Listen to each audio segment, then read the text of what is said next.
of, "Whoever's out there messing with us, get a life." And then footsteps could be heard once again in the distance, walking away from us. I said we should pack up camp and move somewhere else. He said absolutely not in the dark. We both had bear spray, and he advised to just keep it next to me in my tent when we go to sleep. It was the closest thing to self-defense weapons we had. We kept hearing sounds like tree branches cracking in the distance, sounds that you would never expect an animal to be making. Someone was out there, maybe multiple people, that much was clear. We had to go to sleep eventually, so we agreed that maybe we should take turns staying up to keep watch to make sure that no one comes to our campsite and steals anything or, worse. Ryan agreed to take first watch. He said he'd stay up and read his book. So I crawled into my tent and then my sleeping bag and went to sleep. Waking up in the middle of the night while camping is normal. You're in a cold outdoor environment in an uncomfortable sleeping bag. Any number of things could wake you up. I didn't yet know what woke me up. I was still in a fog. My brain didn't feel fully awake yet. I looked up and saw a head peering into my tent. It looked like Ryan.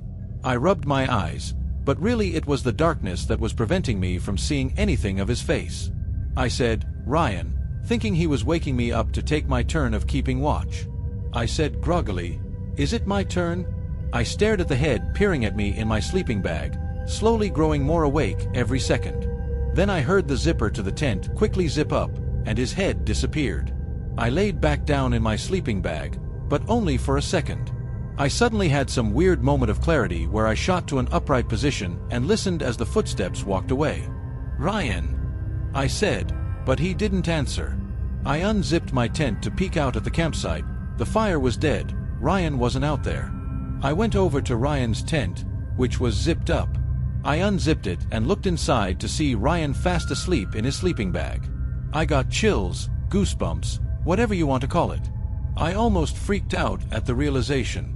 I started shaking him awake, and when he finally awoke, I told him someone was here at the campsite. It took him a minute to come back to reality, just like I did. But when he did, he grabbed his bear spray. He said he must have dozed off while reading. He said I should sleep in the tent with him tonight, but to do that I'd need my sleeping bag. He came outside of the tent with me and stood watch as I ran to my tent to grab my sleeping bag. In my tent, grabbing my sleeping bag, I heard that humming again from outside. I grabbed it, and Ryan whispered at me to hurry up. I said, "You hear that too?" He said yes. We both got back in his tent and zipped it up with our cans of bear spray by our sides. I tell you, in those moments, I wanted